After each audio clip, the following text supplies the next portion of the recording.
السلام عليكم ورحمة الله وبركاته. الحمد لله معز من أطاعه واتقى ومذل من عصاه وخالف أمره. أشهد أن لا إله إلا الله المكفرات الذنوب كلها تفلحون. أنه من قال لا إله إلا الله فقد فاز فوزا عظيما. وأنه من يشرك بك اللهم فقد غوى. ثم الصلاة والسلام على رسوله الأمين أبا قاسم المصطفى صلوات الله ربي وسلامه عليه وعلى آله الأخيار وعلى أصحابه العظماء ومن سار على نهجه واهتدى بهداه إلى يوم سنقوم أمام رب العزة والجلال. قال الله تبارك وتعالى في كتابه الكريم: يا أيها الذين آمنوا اتقوا الله حق تقاته ولا تموتن إلا وأنتم مسلمون. وقال أيضا: يا أيها الذين آمنوا اتقوا الله وكونوا مع الصادقين. وقال المصطفى صلوات الله ربي وسلامه عليه: اتق الله حيثما كنت أتبع سيئة الحسنة تمهها وخالق الناس بخلق حسن. أما بعد، السلام عليكم ورحمة الله وبركاته. tumwebaza Allah subhanahu wa ta'ala era tuli musimu jali olw'ebyengera ebiyitirivu obungi byakyatulekedde nga naye tuba tukedde ku makya kubibala tetusobola kubeera nga tubimalayo olw'ensonga nti ne betumanyiiko byebitono ku ebyo Allah subhanahu wa ta'ala byatuwa. Yatugamba Allah subhanahu wa ta'ala nti: wa in ta'uddu ni'mata Allahi la tuhsuha. Niwookera ku makya kubala Allah byakuwa tosobola kubimalayo, naye mu byo tusobola okulondobayo nga 2-3 biidhnihi tabaraka wa ta'ala ebisinga okuba ebyenkizo mu ebyo Allah subhanahu wa ta'ala byatuwa. Ekisooka tekyobusiraamu. Tumusaba Allah subhanahu wa ta'ala kwaba atuwangaliza obudde bwaffe obusigaddeyo era kwaba atuttira, kubanga nzaani gwani ng'ekikyakuganya okufa lwakuba kyakuganya okuyingira ejjana lwakuba tonnafa. Makulu woofiira oyingirira ejjana. Ekyo kyengera mu byengera ebisinga okuba ebyebbeeyi Allah subhanahu wa ta'ala byawa abantu. Kyova olaba abalongoofu abaatusooka kyekyali nga ekigendererwa kyabwe n'ekiruubirirwa kyabwe ekisinga okuba ekinene mu bulamu bwabwe kufanga basiraamu. Tolaba Ibrahima alayhi salam, tolaba Musa alayhi salam, tolaba Isa alayhi salam, tolaba owaffe ow'enkomerero omubaka Muhammad sallallahu alayhi wasallam mu dduwa ze yayitirizanga okuyisa ku lulimi lwe yasabanga Allah subhanahu wa ta'ala nti: Allahumma ya muqalliba alqulub thabbit qalbi ala dinik.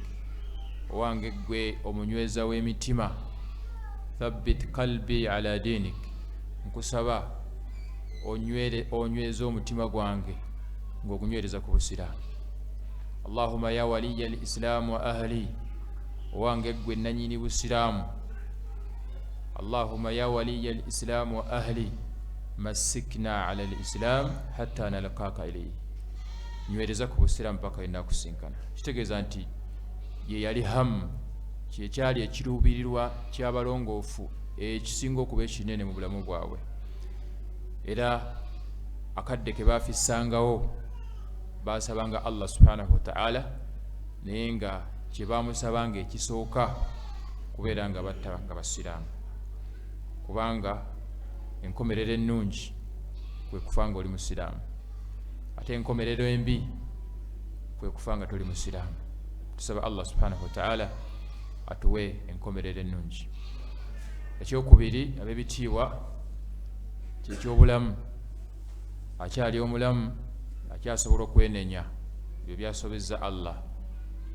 Eyafudde oba eyafa ebibye byakoma. We yafiira Allah subhanahu wa ta'ala kyeyafiirako kyagenda okumulamulirako. Kitegeeza gwe akyali omulamu, okyalina chance yenenya, okyalina chance eyongera ku mirimu gyo emirungi, ogenda osisinkana Allah subhanahu wa ta'ala nga mizaani eyo ey'emirimu emirungi esinga ey'emirimu emibi. Tusaba Allah subhanahu wa ta'ala atukumire ebyengera byatuwa, aleme kubeera nga bitujjako okujjako okutwongera ebyo bye tutalina.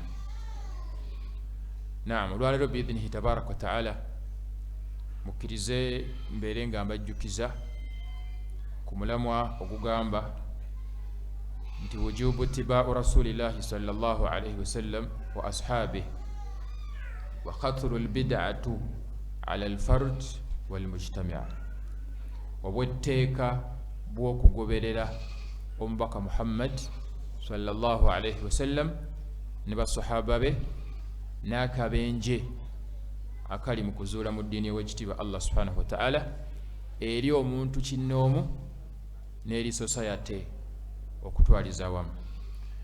Naye nga tetunnatandika mulamu ogwo biidhinihi tabaraka wa ta'ala, munzikirize mbeere nga mbajjukiza nti ku lunaku lw'enkomerero tukkiriza nti tebigenda kukoma wano. Tuli ffenna tetulinga abatakkiriza Allah na mubaka we Muhammad sallallahu alayhi wasallam. Mu bimu ku bye tukkiriza kwe kubaayo kwa lunaku lw'enkomerero. Tusaba Allah subhanahu wa ta'ala atuwe enkomerero ennungi, tubeere mu bagenda okwesiima ku lunaku olwo. Naye mbajjukiza b'ebitiibwa nti ku lunaku olwo ezimu ku nsonga abantu Allah bagenda okuyingiza omuliro ze bagenda okwejjusa ziri bbiri.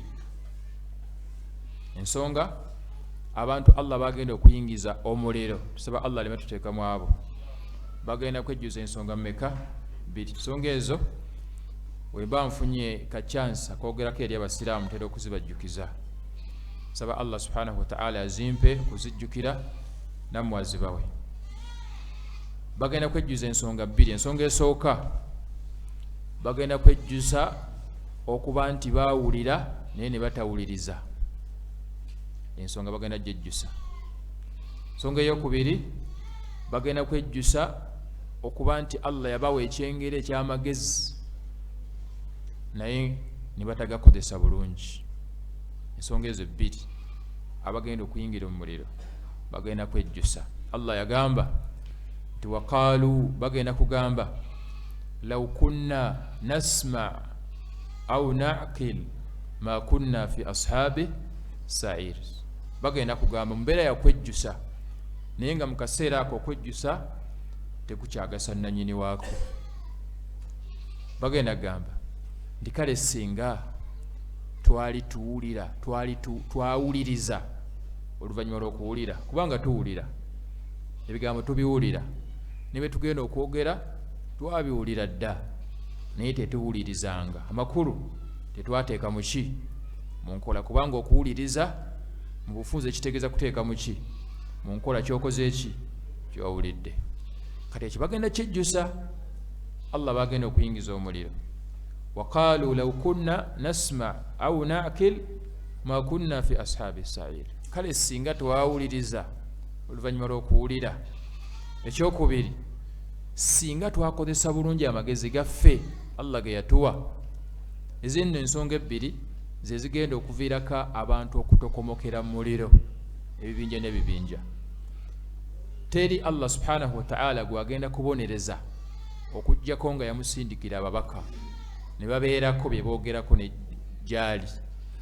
Nkakasa bulungi nti omwenzi ali wano wali owuliddeko nti obwenzi Allah yabugaana naye tonnawuliriza.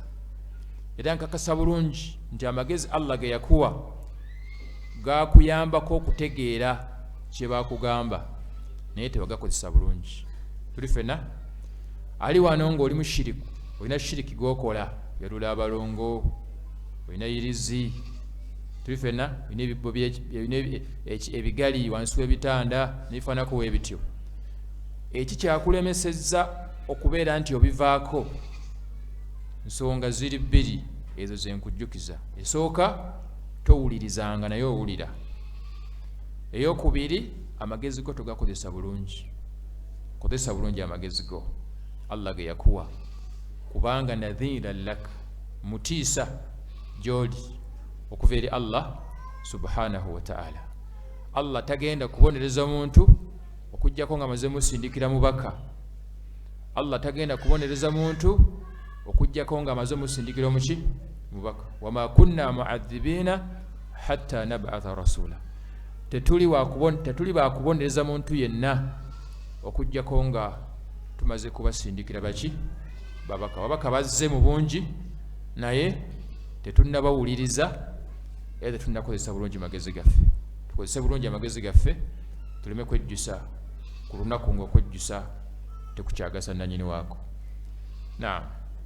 Obwetteeka bakugoberera omubaka Muhammad sallallahu alaihi wasallam ne basahaba be n'akabenje akali mu kuzuula mu ddiini eno, Allah subhanahu wa ta'ala gye yakonamu sitampu nti ejjudde oluvannyuma lw'okuvaawo omubaka Muhammad sallallahu alaihi wasallam. Kubanga Allah subhanahu wa ta'ala yagamba ku lunaku lwali lwakutaano, lunaku lwali lwa mwenda omwezi ogusembayo gwe12, lunaku lwali lwa Arafa. Tuli fenna mu hijjatul wida, hijja emu weeti omubaka Muhammad sallallahu alaihi wasallam Allah muyasiza aya eyo ng'agamba nti alyawma akmaltu lakum dinakum wa atmamtu alaykum ni'mati wa raditu lakum al-islam diina. Era aya eyo yali eranga okufa kw'omubaka Muhammad sallallahu alaihi wasallam, kubanga mission ye yali ekoze eki ewedde ng'obubaka abutuusizza eri bannannyini baabo. Yagamba Allah nti alyawma akmaltu lakum dinakum, olwaleero mbajjulizza eddiini yammwe, wa atmamtu alaykum ni'mati, era n'ekyengera kyange gye muli n'enkijjuza. Tuli fenna wa raditu lakum al-islaama diina. Kakati nno oluvannyuma lw'ebyo mbasiimidde obusiraamu nga bwe mulina okuwangaaliramu ebbanga lyammwe erisigadde, era nga bwe mulina okufiirako bwe muba nga mwagala okwesiima ku lunaku omugenda osisinkana Allah subhanahu wa ta'ala. Aya eyo yakaabya yasanyusa basahaba bayitirivu obungi, abasinga obungi basanyuka anti nga balaba obusiraamu Allah subhanahu wa ta'ala bubajjuliza, ate nga abo basiimidde nti yeddiini entuufu yokka mu maaso g'ekitiibwa Allah subhanahu wa ta'ala. Okujjako Abu Bakar radiyallahu ta'ala anhu olwo entegeera gye yalina, olwa irimu gye yalina esingako ku basahaba abasigadde, ye ate yakaaba bukaabi maziga, kubanga yakimanya nti teri kijjula okujjako ng'ekirina okuddako kola ki kuyiika. Tuli fenna kyali kitegeeza nti obusiraamu engeri gye bujjudde gye butateetaaga kubeera nga bwongerwamu wadde okutoolwamu, kyali kiranga okufa kw'omubaka Muhammad sallallahu alaihi wasallam, era nga yali mukwano gw'enfanfe. Kyova olaba ye wakati mu basigadde okuba nti baali basanyuse olw'okujjula kw'obusiraamu, ye ate yafuna nnyiike nakulukusa amaziga kuva mu maaso. Kakati wabibitiibwa abalungi, mu aya eyo Allah subhanahu wa ta'ala yatulaga nti obusiraamu bujjudde. Kyova olaba teri bwetaavu bwonna eri ddiini ndala, era teri bwetaavu bwonna eri kwongera mu ddiini eno wadde okubeerako kye tutoolako okuva Allah subhanahu wa ta'ala we yassa aya eyo. Kyova olaba olwaleero biidhinihi tabaraka wa ta'ala mukkirize tulabe ku bwetteeka bw'okugondera oyo Allah subhanahu wa ta'ala kwe yayisiza okubeera nti eddiini ye enejjula, n'okubeera nti akabenje akali mu kwongera mu ddiini y'omubaka Muhammad sallallahu alaihi wasallam eri kinnoomu n'eri society okutwaliza wamu. Ab'ebitiibwa balungi, nga bwe mulaba nti Allah subhanahu wa ta'ala faddala ba'd al-ashya' ala ba'd, yabeera nga Allah subhanahu wa ta'ala ab'ebitiibwa nkimanye nti yabeera nga afuula ebintu nga byenkizo okusinga ebisigadde. Tuli fenna Allah subhanahu wa ta'ala ffenna teyatwenkanyankanya n'ebisigadde teyabyenkanyankanya nga wolaba nti Allah subhanahu wa ta'ala yatonda bamalayika tuli ffenna naye n'afuula Jibrilu alayhi salam nga yewenkizo mu balayika bonna abakoze eki abasigadde tuli ffenna nga bwe mulaba nti Allah subhanahu wa ta'ala yatonda omuntu tuli ffenna era abantu Allah be yatonda n'atatwenkanyankanya n'atulondamu mu ffe abakulembera bannaabwe n'atulondamu mu ffe abasinga obulungi ku bannaabwe n'alonda mu ffe abasinga obugagga nga basinga ku bannaabwe n'alondamu mu ffe abasinga empisa nga basinga ku bannaabwe n'ebisigadde Allah subhanahu wa ta'ala bye yatonda teyabyenkanyankanya tuli ffenna era bwekiti bwe kyali faddala Allah subhanahu wa ta'ala Allah subhanahu wa ta'ala yafuula omubaka we Muhammad sallallahu alayhi wa sallam nga wankizo ku bitonde byonna bye yakola ki bye yatonda ekisookera ddala Allah subhanahu wa ta'ala yamulonda mu bantu nga yasinga okuba ow'ebbeeyi ekyokubiri n'amulonda mu bantu n'amufuula omubaka ate nga nabbi tuli ffenna ate era ne mu bannabbi n'amufuula nga wankizo nga ye mukaba waabwe bonna tuli ffenna kitegeeza ne mu bannabbi era yabeera nga yafaddala ba'duhum ala ba'd mu bo yalondamu n'afuula abo balonzeemu nga bankizo okusinga ku bakoze eki kubasigadde ebimu ku biraga nti omubaka Muhammad sallallahu alayhi wa sallam wankizo okusinga ebisigadde huwa sayyid walad Adam omubaka Muhammad sallallahu alayhi wa sallam gwe twogerako ye mukama w'abaana Adamu bonna kama qala nabi sallallahu alayhi wa sallam nga we yagamba omubaka Muhammad sallallahu alayhi wa sallam nti ana sayyid walad Adam yawma alqiyama wala fakhur si kwewaana naye nze agenda okubeera mukama w'abaana Adamu ku lunaku kwe tugenda osisinkana Allah subhanahu wa ta'ala kitegeeza Allah yamulondayo mu baana Adamu bonna n'amufuula nga wankizo okusinga abasigadde ekyokubiri khatama al anbiya wal mursalin omubaka Muhammad sallallahu alayhi wa sallam ye yaggalawo obwannabbi n'obubaka ekyo nakyo kyali kyankizo gyali huwa akhiru al anbiya ye nabbi yasembayo okwawukanako ne aba ahmadiya oba abakadiyani abalina enzikiriza nga bagamba nti omubaka Muhammad sallallahu alaihi wasallam si ye w'enkomerero era bo balina nabbi waabwe ayitibwa Ahmad Gulam. Ahmad Gulam yali musajja muyindi tuli ffenna bo bagamba nti ye nabbi waaki ow'enkomerero balina obujulizi bwabwe bwesembesa kuva mu suratul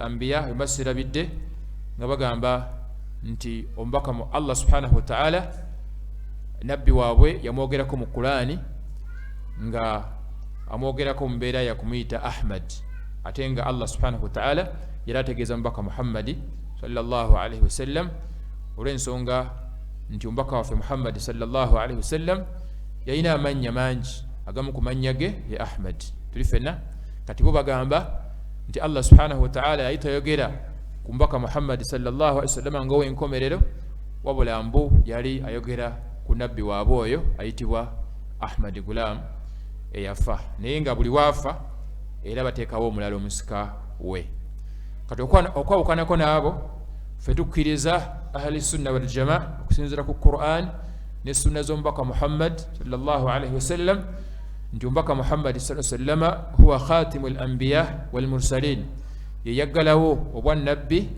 n'obubaka tuli ffenna huwa akhirul anbiya ye nabbi yasembayo wa risalatihi amma lithakalain era obubaka bwe bwali bubuna eri ebizito ebibiri eri amajini n'abaki n'abantu nga Allah subhanahu wa ta'ala we yakikakasa ekyo yagamba nti ma kana Muhammadun aba ahadin min rijalikum walakin rasulallahi wa khatama an-nabiyyin mu aya ku nkomero yaayo tulina obujulizi tujjawo obujulizi obulaga nti Allah subhanahu wa ta'ala yagamba nti yowe nkomere mu bannabbi ekyokusatu nga kyankizo umbaka Muhammad sallallahu alaihi wasallam Allah subhanahu wa ta'ala yamuteekerateekera ekifo ekiyitibwa al-maqam al-mahmud, ekiyitibwa al-maqam al-mahmud, kyagenda okusinziiramu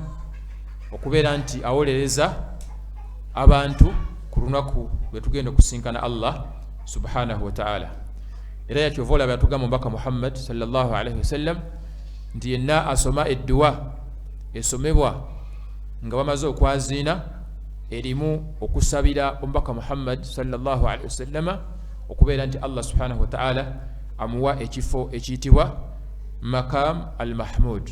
Ekifo ekyo mwagenda okuyimirira ng'awolereza ebitonde. Kati yenna asome edduwa eyo nga adhaani ewedde, omubaka Muhammad sallallahu alaihi wasallam yatugamba nti aba akakatiddwako okubeera nti Allah subhanahu wa ta'ala amuteekamu abo abagenda okuwolerezebwa omubaka Muhammad sallallahu alaihi wasallam.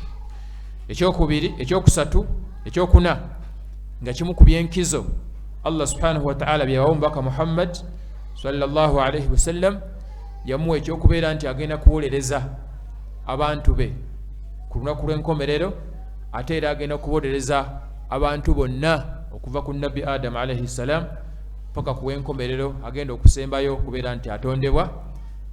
Omubaka Muhammad sallallahu alaihi wasallama agenda kuyimirira mu kifo ekyo abeere nga asaba Allah subhanahu wa ta'ala ayingire mu nsonga z'abantu oluvannyuma lw'okubeera nti tugenda kubeera nga tuyimiridde akabanga akawera mu kifo ekyo ng'omusana gutwokya naye nga Allah subhanahu wa ta'ala tannayingira mu nsonga zaffe.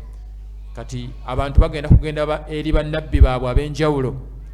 Abannabbi Adam bagende wannabbi waabwe, abannabbi Nuhu bagende wannabbi waabwe, abannabbi Musa n'aba Isa n'abasigadde bonna babeere nga babasaba bagende eri Allah subhanahu wa ta'ala abeere nga ayingira mu nsonga zaabwe. Naye bagenda kubeera nga balemererwa olw'okuba nti tebagenda kubeera na busobozi obwo paka bwe bagenda okubalagirira bagende eri omubaka Muhammad sallallahu alaihi wasallama, era agenda kusinzira mu kifo ekyo mu bufunze abeere nga asaba Allah subhanahu wa ta'ala amuwe ebigambo byagenda okukozesa okubeera nti amusaba alyoka ayingire mu nsonga zaffe. Kati ekyo kyonna ekitiibwa n'okubeera nti Allah subhanahu wa ta'ala yakiwa mubaka Muhammad sallallahu alaihi wasallam. Ensonga ey'okuna eraga nti omubaka Muhammad sallallahu alaihi wasallam wankizo awwal man tanshaq anhu al-ard, yagenda okusooka omubaka Muhammad sallallahu alaihi wasallam okubeera nga ava mu ntaana ng'olunaku lw'enkomerero lukoze eki luyimiriddewo. Wa awwal man yadkhulu al-janna, era yagenda okusooka mu bantu bonna Allah bagenda okuwejjana okubeera nti agiyingira. Fenna kakati oyo afaanana waatyo, oyo afaanana waatyo Allah subhanahu wa ta'ala bwe yatulagira okubeera nga tugoberera bwe tuba nga twagala okufuna obwesiimu, okwesiima kuno ku nsi ne ku lunaku lwe tugenda okusinkana Allah subhanahu wa ta'ala. Lwaki kyabwatteeka okugoberera n'okugondera omubaka Muhammad sallallahu alaihi wasallam, oyo gwe tulabyeko ebimu ku byenkizo Allah subhanahu wa ta'ala bye yamuwa. Lwaki tugamba nti kyabwatteeka eri buli eyagamba nti la ilaha illa Allah Muhammadur Rasulullah okubeera nti amugoberera n'okumugondera? Ensonga esooka, amarana tabaraka wa ta'ala, ekyo ky'okumugoberera n'ekyokumugondera tetukijja walala wonna, okujjako tukijja eri Allah waffe omutonzi w'eggulu n'ensi, bye tulabako ne bye tutalabako byonna yabitonda, naffe kennyini ye yatutonda. Ekiragiro eky'okugondera n'okugoberera omubaka Muhammad sallallahu alaihi wasallam Allah subhanahu wa ta'ala ye yakitulagira. Obujulizi obulaga ekyo tugenda kuwaayo aya nga 3 naye nga mpitirivu obungi mu Qur'ani zisukka mu 30 nga Allah subhanahu wa ta'ala atulagira okubeera nti tugondera omubaka Muhammad sallallahu alaihi wasallam. Aya esooka suratu Nisa aya ya 5 mu 9 yagamba Allah subhanahu wa ta'ala nga tulagira okubeera abagonvu eri omubaka Muhammad sallallahu alaihi wasallam. Yatugamba nti ya ayuha alladhina amanu, abange mmwe abakkiriza Allah, atiu Allah wa atiu rasul, mbalagira muberenga muŋŋondera nze Allah subhanahu wa ta'ala, era muberenga muzzaako okubeera abagonvu eri omubaka gwe nabasindikira Muhammad sallallahu alaihi wasallam. Wa ulil amri minkum, era mbalagidde mu abakkiriza okubeera nga mubeera bagonvu eri abakulembeze bammwe abakulembera. Kitegeeza nti tulina kusooka kugondera Allah ne tuzzaako omubaka Muhammad sallallahu alaihi wasallam, n'eri abo abatukulembera nabo tulina okuba nga tuli bagonvu gye bali. Era n'atugamba nti fa in tanaza'tum fi shay'in, omubanga mulina ensonga gye mwawukanyeemu gye mutategeeraganye muyo, farudduhu ila Allahi wa rasul, mugizzeeyo eri Allah subhanahu wa ta'ala ajogerako ki, n'omubaka we Muhammad sallallahu alaihi wasallam ajogerako ki, in kuntum tu'minuna billahi wal yawmil akhir. Ekyo mujja kukikola bwe mubanga mukkiriza nti Allah subhanahu wa ta'ala yabatonda, era nga mukkiriza nti eriyo olunaku lw'okusinkana Allah subhanahu wa ta'ala. Mu aya eyo tujjamu obujulizi obulaga nti kyawatteeka gye tuli okubeera nga tugoberera n'okugondera omubaka Muhammad sallallahu alaihi wasallam. Obujulizi obwokubiri, essula y'emu suratu Nisa aya 8, Allah subhanahu wa ta'ala yagamba nti wa atiu Allah wa rasul la'allakum turhamun, omubanga mwagala okusaasirwa kuno ku nsi, kubanga teri atayagala kusaasirwa. Ffenna tuli mu kunoonya butya we tufunye okusaasirwa kw'owekitiibwa Allah subhanahu wa ta'ala. Kati yenna ayagala okusaasirwa kuno ku nsi, era ayagala okusaasirwa ku lunaku kwe tugenda oyimirira mu maaso g'owekitiibwa Allah subhanahu wa ta'ala, abeere ng'agondera omubaka Muhammad sallallahu alaihi wasallam. Bw'atyo Allah watugambye. Aya eyokubiri, aya eyokusatu, Allah subhanahu wa ta'ala yatugamba nti man yuti'i rasul, yenna abagondedde omubaka Muhammad sallallahu alaihi wasallam, fakad ataa Allah, abagondedde Allah subhanahu wa ta'ala butereevu. Kitegeeza yenna abajemedde n'obutagondera mubaka Muhammad sallallahu alaihi wasallam butereevu aba ajemedde eyamutonda Allah subhanahu wa ta'ala. Nekibanga kitegeeza nti ekyokugendera omubaka Muhammad sallallahu alaihi wasallam ab'ebitiibwa kyawatteeka gye tuli, wabula si kyabweyagalire. Man yuti'i rasul fakad ataa Allah, agondedde omubaka aba agondedde Allah subhanahu wa ta'ala.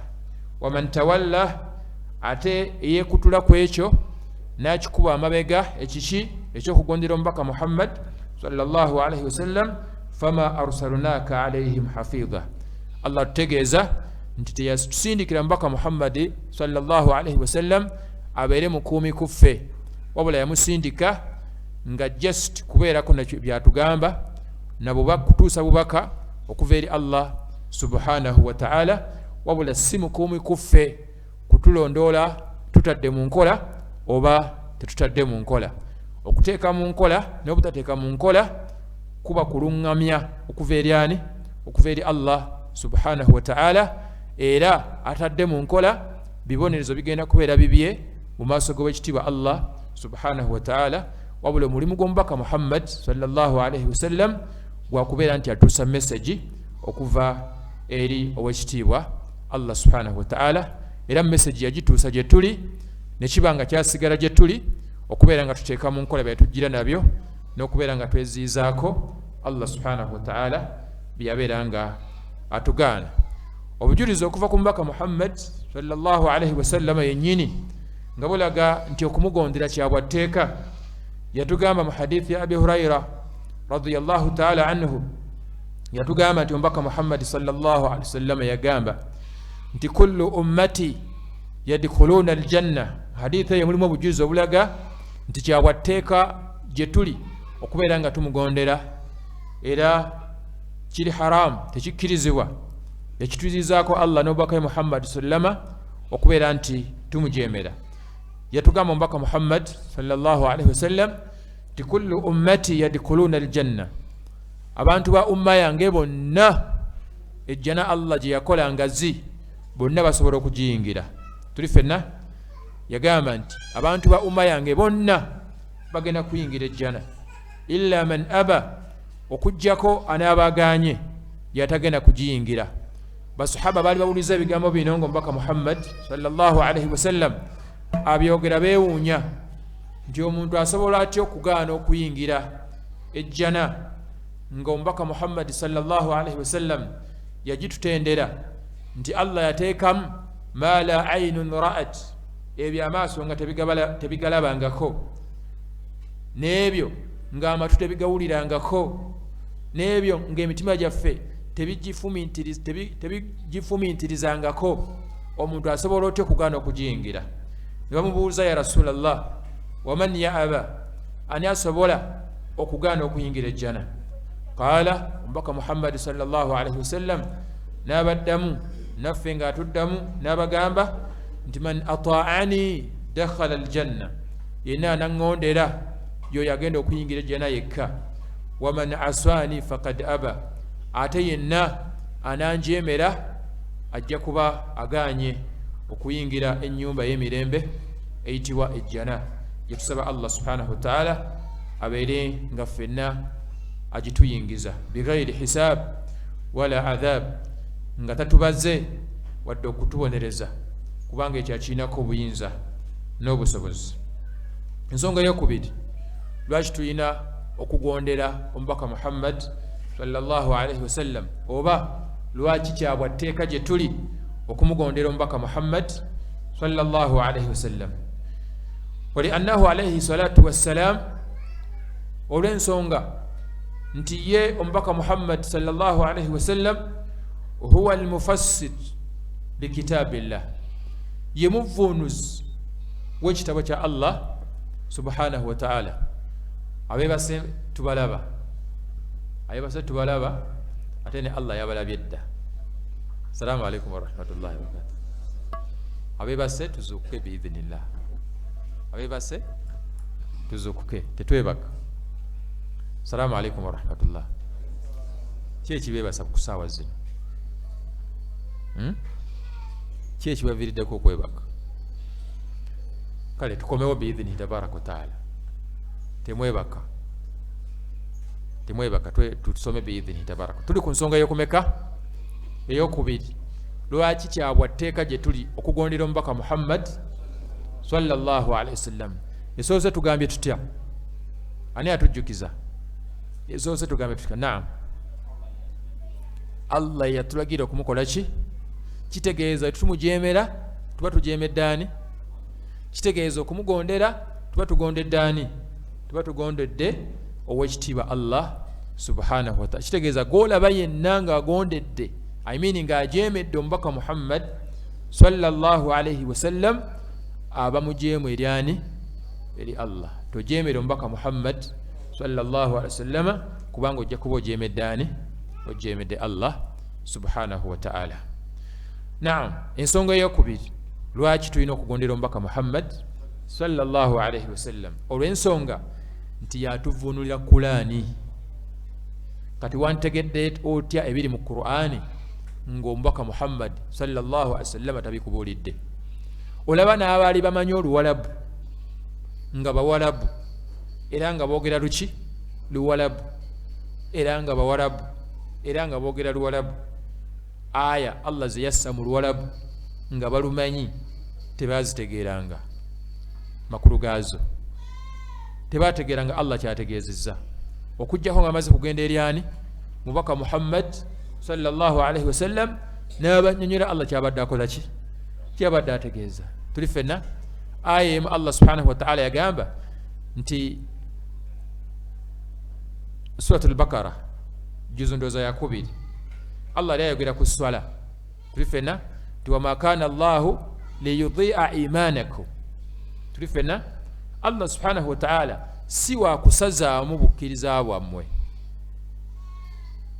basahaba bagendera omubaka Muhammad sallallahu alaihi wasallam ne bamubuuza ya rasulallah wano Allah abadde ategeeza ki kubanga eyo aya agenda okukka nga Allah amaze okubalagira amaze okussa ekiragiro babeerenga balekerawo okutunula gye baali batunula Baitul Maqdis nga basaala batandika okutunula e Makka tuli ffenna Masjid Haram nga ekibula kikyuse kati Allah n'agamba nti si wa kukyusa bukkiriza bwabwe kati kyakaluubira basahaba okuba nga bakikola ki nga bakitegeera okutuuka bwe bagenda eri omubaka Muhammadi sallallahu alaihi wasallam nti Allah abadde ategeeza ki omubaka Muhammad sallallahu alaihi wasallam n'abagamba nti Allah kyabadde ategeeza nti tagenda kukyusa oba tagenda kusazaamu bukkiriza bwammwe ekigambo iman abadde ategeeza swala tulifena Allah tagenda kukyusa oba kusazaamu bukkiriza bwammwe yali ategeeza nti Allah tagenda kusazaamu swala zammwe ze mubadde musaala nga mutunudde wa Baitul Maqdis kati olwabu baali balumanyi naye nga Qur'an tebagikola ki tebakitegeera kyova baddukira eri omubaka Muhammadi sallallahu alaihi wasallam abannyonnyole Allah kyabadde akola ki ategeeza kyokulabako ekyokubiri Allah subhanahu wa ta'ala yagamba mu Qur'ani nti in alfitnatu ashaddu min alqatl naam alfitnatu ashaddu min alqatl Allah yagamba nti okuwalana oba fitina mbi nnyo okusinga okutta ekyo nakyo kyakalubira basahaba kubanga bakikola ki bakitegeera fitina ki Allah gye yali ategeeza esinga okutta era ategeeza kuwalana era ategeeza fitina ki tebakitegeera paka bwe bagenda eri omubaka Muhammadi sallallahu alaihi wasallam n'abagamba nti fitina Allah gy'abadde ategeeza mu aya eyo abadde ategeeza shiriki nti ashiriku ashaddu min alqatl shiriki mubi nnyo okusinga n'okola ki n'okutta okitegedde bulungi kakati kitegeeza nti Qur'an tetwandikitegedde nga Allah singa Allah teyatusindikira mubaka Muhammadi sallallahu alaihi wasallam kyova olaba oba oyagala okutegeera Qur'ani olina kuddukira wa mubaka Muhammadi sallallahu alaihi wasallam kubanga Allah gwe yatusindikira abeere nga atunnyonnyola Allah subhanahu wa ta'ala bye yategeeza mu Qur'an lwaki tulina okumugondera olw'ensonga nti yatuvuunulira Allah bye yateeka muki mu Qur'an tuli ffenna nsonga eyokusatu lwaki tulina okugondera omubaka Muhammad sallallahu alaihi wasallam walawla bisunnatihi sallallahu alaihi wasallam abebitiibwa singa teyali Allah oluvannyuma mubaka Muhammad sallallahu alaihi wasallam lam ya'rifu almuslimin adadu rakaati salawat wa sifatiha abasiraamu tebanditegedde muwendo gwa swala nti tulina kusaala 5 era twanditegedde tutya butya bwe tusaala swala nti obeera ku sami Allahu liman hamida osoma woti ogenda ku rukuu osoma woti lifena nti raka ziri 4 ku dhuhuri ziri 4 ku asiri ziri 4 ku magharibi ziri 3 twandibitegedde tutya singa teyali Allah oluvannyuma mubaka Muhammadi sallallahu alaihi wasallam kyova yatugamba nti sallu kama raaitumuni usalli musaale nga emundabye nkoze eki nsaala kubanga nze mbannyonnyola bute mulina okusinzaani Allah subhanahu wa ta'ala twandisinza tutya Allah singa teyali mubaka Muhammadi sallallahu alaihi wasallam kuba nti Allah yamutukola ki yamutusindikira kyova olaba asinza yenna nga tagoberedde mubaka Muhammad sallallahu alaihi wasallam fa ibadatuhu marududun alayhi okusinza kwe kumuddizibwayo nga Allah takukkiriza ate nga Allah agenda mu kuba kibooko lwaki kubanga Allah subhanahu wa ta'ala yatusindikira omubaka Muhammad sallallahu alaihi wasallam atunnyonnyole butya waayagala tumusinze Allah atusindikira omubaka Muhammad sallallahu alaihi wasallam nga yalina okutunnyonnyola era nga yalina okutulaga butya Allah waayagala tumukole ki agala tumusinze tuli ffenna tetwandisobodde kumusinza nga bw'ayagala Allah singa teyali ye kubeera nga atusindikira omubaka Muhammad sallallahu alaihi wasallam twantegedde tutya tusiiba twantegedde tutya ebyonona okusiiba twantegedde tutya obukwakulizo bulina okubeerawo nga tetundasiiba singa teyali Allah kuba nti yatusindikira omubaka Muhammad sallallahu alayhi wasallam. Kitegeeza tetwantegedde butya bwe tulina kusinza Allah singa Allah teyatusindikira omubaka Muhammad sallallahu alayhi wasallam. Kibeera nti ensonga eyokusatu lwaki tulina okubeera abagonvu eri omubaka waffe Muhammad sallallahu alayhi wasallam kubanga yatunnyonnyola butya Allah subhanahu wa ta'ala wayagala tumukole ki, tumusinze. Ensonga eyokumeka eyokusatu. Ensonga eyokuna lwaki tulina okugondera omubaka Muhammad sallallahu alayhi wasallam. Inna a'malana, mazima ddala mukimanyi ab'ebitiibwa, assalamu alaikum wa rahmatullahi wa barakatuh, mukimanyi ab'ebitiibwa nti emirimu gyaffe lam tuqbal wala tasih illa bittiba'i rasulillahi sallallahu alayhi wasallam. Emirimu gyaffe tegikkirizibwa, tegisobola kubeera mituufu mu maaso g'ekitiibwa Allah subhanahu wa ta'ala, era Allah tasobola kugikkiriza okuggyako nga mu kugikola tugoberedde omubaka Muhammadi sallallahu alayhi wasallam. Esswala yo gy'osaala tesobola kubeera ntuufu, era Allah tasobola kugikkiriza okuggyako nga ogikopye ku mubaka Muhammadi sallallahu alayhi wasallam. Weekitiibwa ekiri ku hijja tesobola kubeera ntuufu, era tesobola kukkirizibwa okuggyako nga okugikola ogijje ku mubaka Muhammadi sallallahu alayhi wasallam. Khudhu anni manasikakum, emikolo gyammwe egya hijja mugijje kunze, mugikope kwani? Kunze. Tuli ffenna awo omubaka Muhammadi sallallahu alayhi wasallam yali atulaga nti tesobola kubeera mituufu, era Allah tasobola kugikkiriza okuggyako nga mugikopye kwani? Ku mubaka Muhammadi sallallahu alayhi wasallam. Ab'ebitiibwa mukimanye nti obukwakulizo buno busatu bulina okubeerawo nga Allah tandakkiriza mulimu gwo. Bumanye obukwakulizo buno bumeka? Busatu. Omulimu gwe tekusobola kubeera mutuufu, era Allah tasobola gukkiriza okuggyako nga bwe buli. Tuli ffenna onaabanga tonnatandika kusaala, wobeeranga tonnatandika kusiiba, wobeeranga tonnakola kiyitibwa ibaada kyonna, making sure nti bino bisatu bwebiri Allah subhanahu wa ta'ala abeerenga omulimu ogwo agubala mu mituufu, era abeerenga agukkiriza. Jjukirawo ab'ebitiibwa nti Allah subhanahu wa ta'ala yatugamba nti ku lunaku lw'enkomerero abantu bangi bagenda kujja n'emirimu nga mingi baakola kituufu, naye oluvannyuma lw'okukola Allah subhanahu wa ta'ala ate abeerenga basuula mu muliro. Lwaki? Kubanga tebaafaayo ku bukwakulizo buno busatu kubeera nti butuukirira nga tebannakola. Kyova olaba yagamba Allah nti amilatu nasiba tasla naran hamiya, bantu bangi batawaana nga bakola ekiro n'emisana mu bwangu ne mu buzibu, naye oluvannyuma lw'okukola ate Allah subhanahu wa ta'ala agenda kubasula muliro guyitibwa hamiya. Lwaki? Obukwakulizo buno obusatu tebaafaayo ku bwo nga tebannakola, bo baakolanga bukozi. Tuli ffenna. Ekyokubiri, era Allah subhanahu wa ta'ala yagamba nti waqadimna ila ma amilu min amalin faja'alnahu haba'an manthura. Awo Allah yali atulaga nti okukola si kikulu. Tuli ffenna, okukola si kyekisinga okuba ekiki ekikulu, wabula ekikulu kukola bituufu. Byebiriwo ebituufu byebyo nga omuntu okubikola amaze kubeera nga alina obukwakulizo bumeka? Qul innama ana basharun mithlukum yuha ilay annahu la ilaha illa anta faman kana yarju liqa'a rabbi falyamal amalan saliha.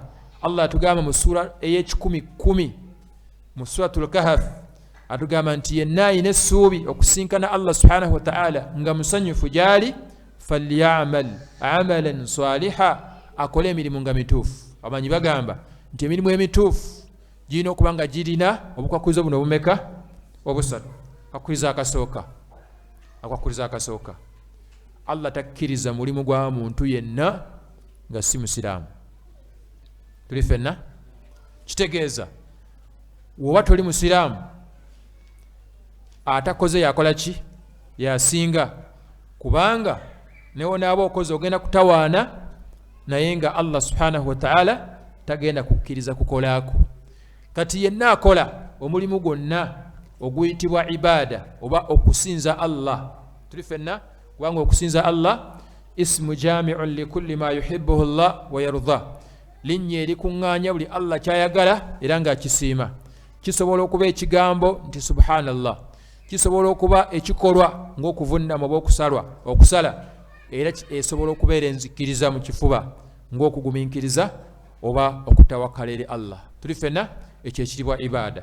Kati nga tonnakola ibaada yonna making sure nti nga oli muki oli musiraamu, kubanga Allah takkiriza mirimu gy'abatali baki basiraamu. Waba yagadde asobola okuba waamu wano ku nsi, tuli ffenna, naye tegiwandiikibwa mu bitabo bya mirimu miki mituufu ebbanga gye gumala nga omulimu ogwo agukoze si muki. wama mana'ahum an tuqbala minhum sadaqatuhum illa annahum kafaru billahi wa rasulih, tewali nsonga lwaki Allah yagaana okukkiriza okuwaayo kwabwe okujjako okuba nti tebakkiriza Allah na mubaka we Muhammad sallallahu alayhi wasallam. Mu aya tujjamu obujulizi obulaga nti Allah subhanahu wa ta'ala takkiriza mulimu gwatali musiraamu. Kitegeeza nti akakwakkulizo akalina okusooka nga tonnakola Allah subhanahu wa ta'ala akkiriza okukolaako, olina okumakinga sure nti toli muki, olina okumakinga sure nti oli muki, oli musiraamu. Atali musiraamu Allah tawandiika mirimu gye, tuli ffenna, Allah tawandiika mirimu gye, era tegigenda kubeera gya mugaso eri nannyini waagyo ku lunaku emirimu egigenda okubeera egy'omugaso eri bannannyini baagyo. Tuli ffenna akakkirizo akasooka. Akakkirizo kano kajjamu omushiriku, tuli ffenna, akakkirizo kano kajjamu omushiriku kubanga omushiriku ebiseera ebisinga aba n'ekifaananyi ekyokungulu nga kya busiraamu. Tuli ffenna ayina irizi, ayabye ennyimbe, ayalula abalongo, afuuwa emmindi, kana akakkirizo kamukola ki? Kamujjamu. Akola kituufu naye tagenda kusasulwa, ate agenda kukubwa kibooko ku lunaku lwaki? Ani yamulagira okukola nga si musiraamu? Allah yalagira basiraamu okukola ki? Okukola. Tuli ffenna? Naam. Era akakkirizo kano kajjamu abatali basiraamu asulan, abakatuliki, aba Seventh Day,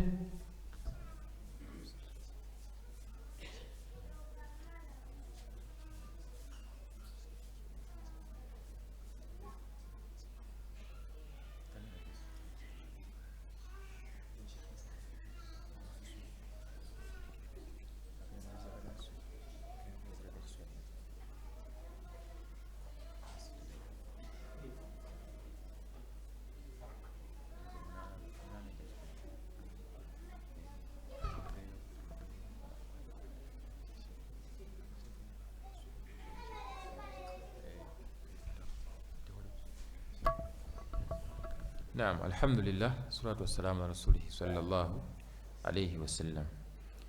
Nga tufundikira ekitundu kyaffe ekisoose, sheekhe atuuse agenda sooka asomese biidhnihi tabaraka wa ta'ala kubanga alina olugendo walaga, then tugenda kudda biidhnihi tabaraka wa ta'ala tubeere nga tumaliriza ensonga zino biidhnihi tabaraka wa ta'ala.